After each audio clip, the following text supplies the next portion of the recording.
And as I say that, I think of the words of D. Hock, the guy who founded Visa. He said, "It is far too late, and things are far too bad for pessimism."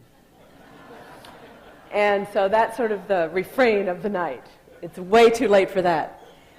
So here's the question. You know, I started out, as many of you know, asking why hunger in the world, and then why hunger in a world of plenty, and then my question kept growing and growing until it is, how do we make sense of the fact that we are creating as societies a world that as individuals we would never choose, not one of us, because nobody anywhere gets up in the morning and says, yeah, today I'm going to make sure another child dies of hunger. And yet today, maybe 25,000 have. And nobody gets up and says, yeah, how can I help heat up this planet and decimate more species? So we have to have a working hypothesis of how it is that we are creating a world that we as individuals abhor. It sounds on the surface pretty mysterious. And so I asked, just to eliminate a few things then, is it that we don't know how? That human beings just haven't figured out how to end poverty or not heat our planet. And clearly, if you think of, say, food. Oh, we don't know how? Wait a minute. We know how to produce more than enough food to make us all chubby. Even on the leftovers, as I like to put it, what's left over after we feed a third of the world's grain to livestock, 80 to 90% of the world's soy to livestock, and now a third of the world's catch to livestock. There's still enough. So we know how to do that. And what about poverty? We don't know how to end poverty? How can we say that? In this country in the 1960s, we cut the poverty rate in half. And even in a country like India, the poor southern state of Kerala, that lives on 5% of the U.S. per capita income, they have longevity rates there that are almost equal to the industrial countries, of a measure, at least, of moving toward and into poverty that stunts life.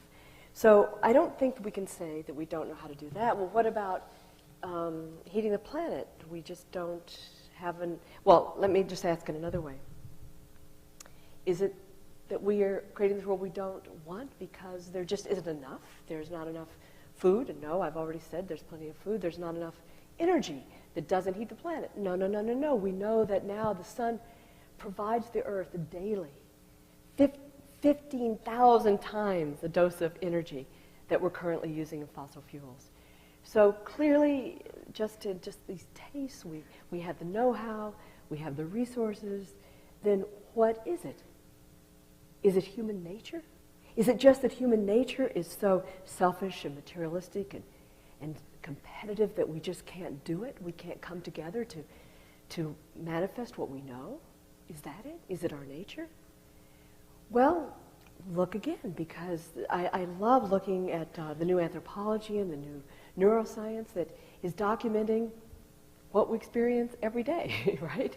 That actually, if you really look at us, we have evolved with profoundly pro-social qualities. I think of them, first of all, as empathy, that we're learning that we actually have neurons in our brains that fire when we observe each other, so that our empathy is actually hardwired in our brains, that we actually experience what we observe in others, to the point that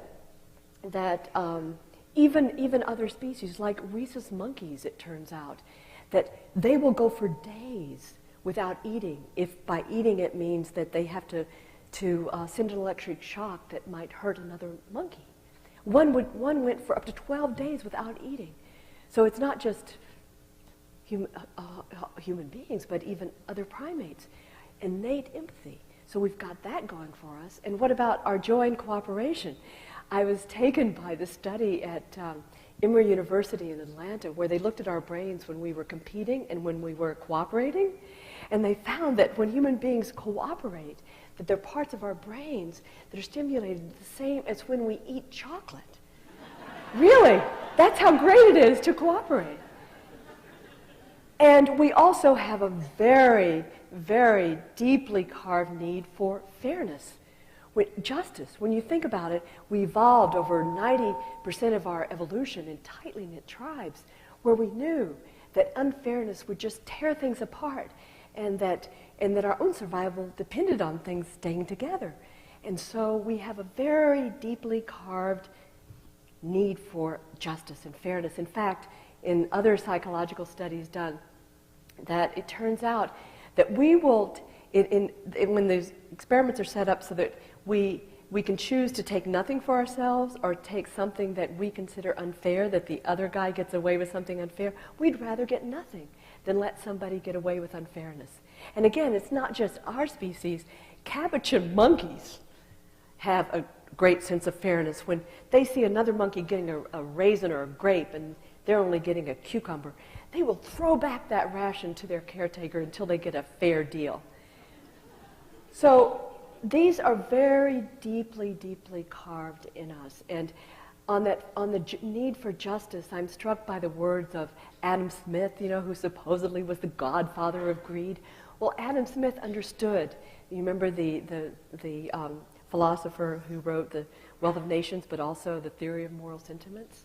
And he understood this deep need for justice. And he said, quote, that other social sentiments may be optional, but the need for, he said, we are in some peculiar manner tied, bound, and obliged to the observation of justice because of this understanding that our preservation, our individual preservation depended on the tribe's preservation, and justice is what held us together. And equally important, as I've mentioned, cooperation and empathy and fairness, equally important, we humans can count on the fact that we are doers. How could we have gotten to 6.8 billion if we weren't fundamentally doers? We could never have gotten here if we were essentially couch potatoes and whiners. No. So if you ask, why are we creating this world that none of us individually would choose? I think you have to acknowledge that actually we can't really blame human nature if we have all of these incredibly positive qualities. So what is it? And over the years, I've asked this question and gotten much help from many people. And but one in particular, whose name many of you of my generation will remember, the name Erich Fromm, right? Who wrote The Art of Loving. And I remember that at age 16.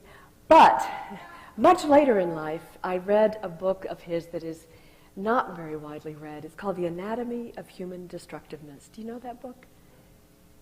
Some people do. It's unusual. He writes in it one sentence. He says, "It is man's humanity that makes him so inhuman." That sentence changed my life because I realized in his explanation that what he is getting at helps me solve a mystery.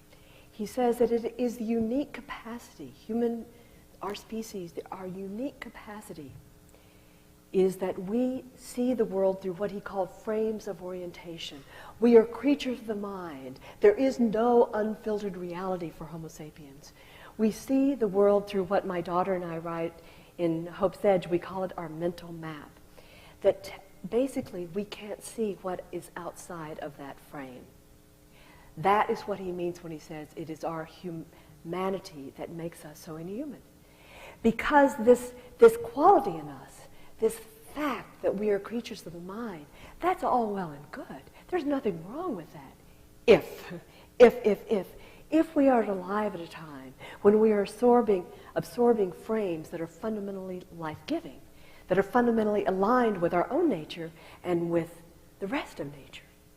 But my thesis tonight is that you and I happen to be alive in this moment when the dominant mental map that we absorb daily and is now going global is fundamentally life-destroying. It is life-destroying because it is malaligned, not just misaligned, malaligned with human nature and with wider nature. And so the challenge then is to make this turn toward life by stepping up. In my new book, Getting a Grip, the first chapter is called A Species Grows Up.